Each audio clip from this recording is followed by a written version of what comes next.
Gigantesca operación de extinción de dominio a las FARC en 5 departamentos. Habla gobernador designado para La Guajira. Dice que no cree en asistencialismo. Fiscal advierte que tentáculos de Odebrecht permearon la entidad. Procuraduría reabre investigación por contrato de la Ruta del Sol 2. Familia denuncia instalación de alcantarilla en la mitad de la sala de su casa. Junior eliminado de la Copa Libertadores. Pierde con Tucumán en Argentina. A esta hora Colombia debuta en el Suramericano Sub-17 en Chile.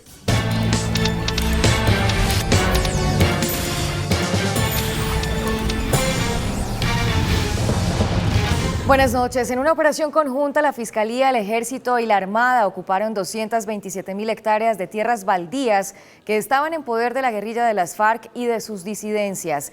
La extensión de los predios equivale a 2 veces la superficie de la ciudad de Medellín. Los bienes ocupados por la Fiscalía superan los 282.000 millones de pesos. Según la investigación, pertenecían a los frentes primero, séptimo, 40 y también a Casio Medina, al mando de John 40 de las disidencias de la guerrilla de las FARC. La investigación, según el fiscal Martínez, determinó que estas propiedades se obtuvieron gracias al producto del narcotráfico y minería ilegal, especialmente a la explotación ilícita de coltán. Según el alto funcionario, las tierras ocupadas equivalen a 2 veces la extensión de Medellín. Que corresponden a disidencias de las FARC y a excombatientes de las FARC. Hemos congelado con fines de extinción de dominio bienes por un valor cercano a 282.000 millones de pesos. Los bienes ocupados se encuentran en los departamentos de Guainía, Bolívar, Meta y Arauca y parte del sur del departamento de Bolívar y estaban en poder principalmente del bloque oriental disidentes de la guerrilla de las FARC. Los beneficios de los subrogados penales que pueda haber no son incompatibles con el ejercicio de las acciones contra los bienes ilícitos. Es decir, la propia ley, y ello deriva de las decisiones políticas del proceso, implica que las autoridades deben continuar con la extinción del dominio de los activos ilegales.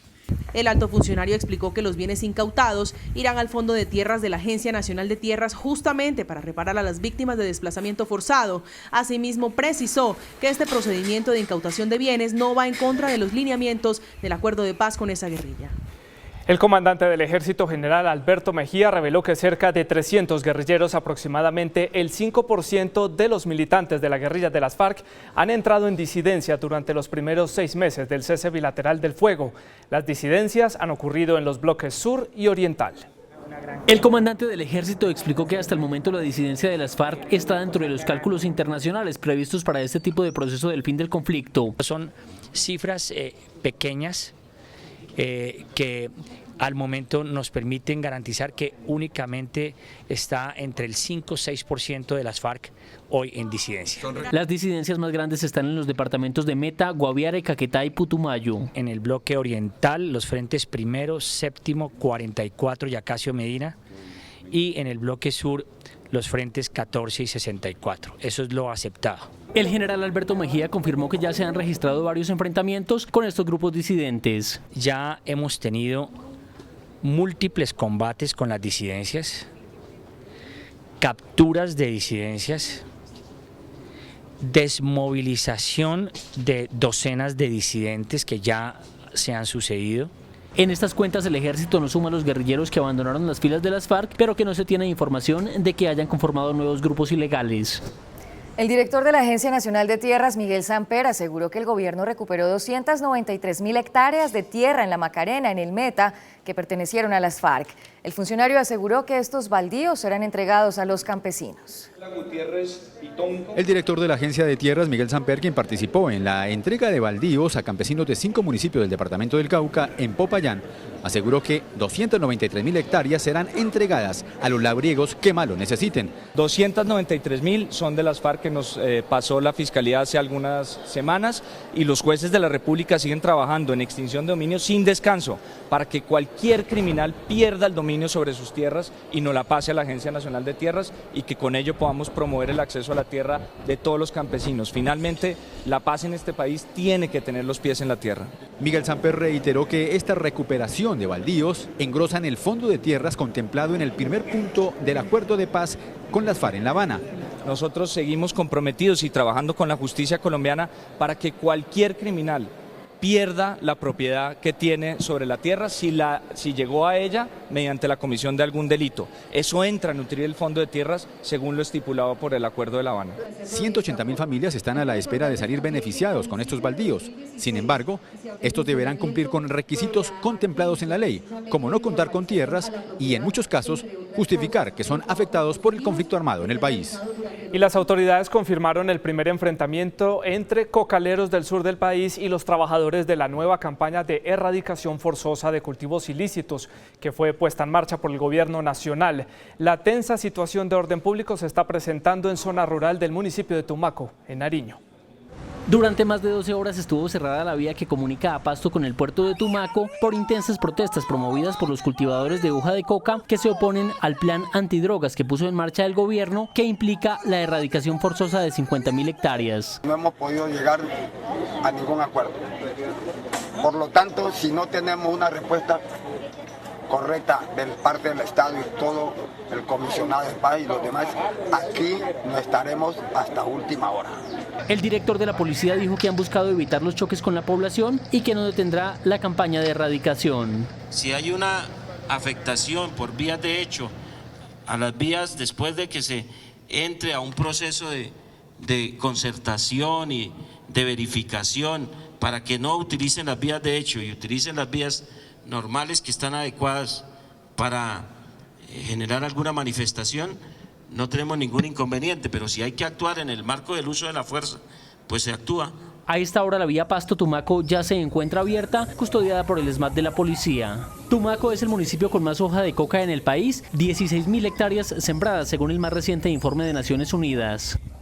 El antropólogo Welder Guerra fue designado hoy por el gobierno como nuevo gobernador encargado de La Guajira. Guerra asegura que es necesario el trabajo de todos los sectores para sacar al departamento de la crisis en que está sumido. Para el nuevo gobernador encargado de La Guajira es importante trabajar en equipo a la hora de pensar en sacar al departamento de la crisis sin precedentes en que se encuentra. Lo primero es recuperar la confianza de la ciudadanía en las instituciones. Se requiere realmente hacer un trabajo en el cual el interés común, el bien común, sea el principio prevalente en la administración del Estado local y regional. Mi tierra atraviesa una crisis institucional que no tiene precedentes en la historia del departamento y porque también tenemos una crisis humanitaria que no parece encontrar solución. Sobre la muerte de niños por causas asociadas a la desnutrición en el departamento, dice que es necesaria una radiografía de los puntos críticos. Tenemos que hacer una tarea de realmente conocer el perfil de las familias guayú en donde se están muriendo los niños. Si están cerca de zonas costeras, si están en zonas de pastoreo, si están cerca de centros urbanos o no lo están, las condiciones que tienen de acceso a servicios, hasta el grado de escolaridad que tienen, la relación que existe entre su sistema alimentario y el territorio. Asegura que el asistencialismo es nocivo para el desarrollo de la región. Yo particularmente soy muy poco amigo de los esquemas asistencialistas, que crean una dependencia de la ayuda social, del cajero automático, de lo que se le regala y se entrega. El nuevo gobernador de La Guajira es antropólogo de la Universidad de los Andes, escritor y académico. Actualmente labora en el Banco de la República en San Andrés. El fiscal Néstor Humberto Martínez reveló que los tentáculos de la multinacional brasileña Odebrecht llegaron hasta el más alto nivel, al punto de llegar al propio ente acusador. El fiscal Néstor Humberto Martínez reveló que los tentáculos de corrupción de la multinacional Odebrecht, que habría pagado cerca de 11 millones de dólares en sobornos en varios países de América Latina, incluido Colombia, habría permeado instituciones del Estado colombiano. Que involucran a toda clase de sectores, inclusive a la propia Fiscalía General de la Nación. Y todo va a quedar develado. Y nos vamos a proponer hacerlo en el curso de los próximos meses, semanas. Esto va a ser muy temprano. El alto funcionario se refirió a las recientes denuncias que señalan su impedimento por haber asesorado a la firma Navelena en el proceso de aprobación de un crédito por 120.000 millones de pesos en el Banco Agrario. Un crédito espurio que se le dio por parte del Banco Agrario. en donde han tratado de vincular mi nombre, pero a través de una trapisonda que se cayó por la falta de sustentación en lo fáctico. El fiscal Martínez defendió la independencia con que adelanta la investigación su fiscalía, principalmente en hechos de corrupción, al señalar que no tiene intereses. Se habla de un pacto impúdico, avalado por el fiscal general de la Nación, desde ciertos sectores anarquistas, para cubrirse con la misma cobija. Oigan esta cosa delirante. Uribe, Santos, Vargas y Martínez, con la misma cobija. Delirante. ¿A quién se le ocurre semejante insensatez? Martínez dijo que no es cierto que haya un soterrado propósito de tapar la corrupción. El procurador general Fernando Carrillo reabrió una investigación por presuntos sobornos y presiones indebidas a contratistas interesados en el contrato para construir la Ruta del Sol 2. Uno de los investigados es el exdirector de Invías, Daniel García Arizabaleta. La investigación reabierta por el procurador Fernando Carrillo fue cerrada en el 2015 por el entonces procurador Alejandro Ordóñez. Las averiguaciones disciplinarias iniciaron el 11 de noviembre de 2010 tras una queja del representante de la Red de Veedurías Ciudadanas en contra de Daniel García Arizabaleta, entonces director del Invías. Las denuncias, que estaban relacionadas con las presuntas presiones y exigencias a contratistas interesados en la licitación para construir la Ruta del Sol 2, también salpicaban a Gabriel García Morales, viceministro de Transporte y gerente encargado del INCO, Juan Manuel Barraza, director de la Comisión Nacional de Regalías, y Miguel Peñalosa, alto consejero para las regiones y participación ciudadana. Según Carrillo, durante los 5 años que estuvo abierta la investigación, el órgano de control disciplinario no le prestó la suficiente atención a la denuncia y básicamente se limitó a resolver el conflicto de competencia sobre quién debería llevar el proceso.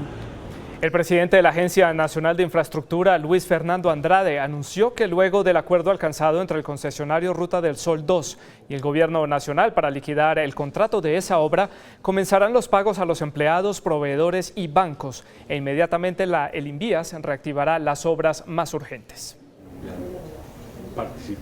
El acuerdo para terminar el contrato de Ruta del Sol 2 le dio luz verde al gobierno para reactivar obras urgentes que esta vía requiere. Para esto, lo primero es que el gobierno deberá recibir la infraestructura, pagar a los empleados, proveedores y bancos. La ley en Colombia dice que los primeros pagos deben ir a los más débiles. Luego debemos hacer los pagos a los bancos, que son los que tienen garantías. Las obras que asumirá el Invías comprenden entre 50 kilómetros y 100 kilómetros del total de la ruta, que es aproximadamente de 600 kilómetros. El Invías va a tomar las obras que ya estaban en curso y los tramos donde todavía no se habían iniciado obras son los que vamos a dejar para la nueva concesión. Entre tanto, se preparará una licitación pública para que un nuevo concesionario asuma el resto de la obra. Llevamos 52% de avance, un poquito más de la mitad. Con las obras del Invías podemos llegar a un 65%, a 2/3 partes, y quedaría faltando una tercera parte. Yo creo que las obras las podemos ver hacia finales del año 2021 o a comienzos del año 2022. Los acuerdos entre la ANI y la concesionaria serán sometidos a la aprobación de una autoridad judicial.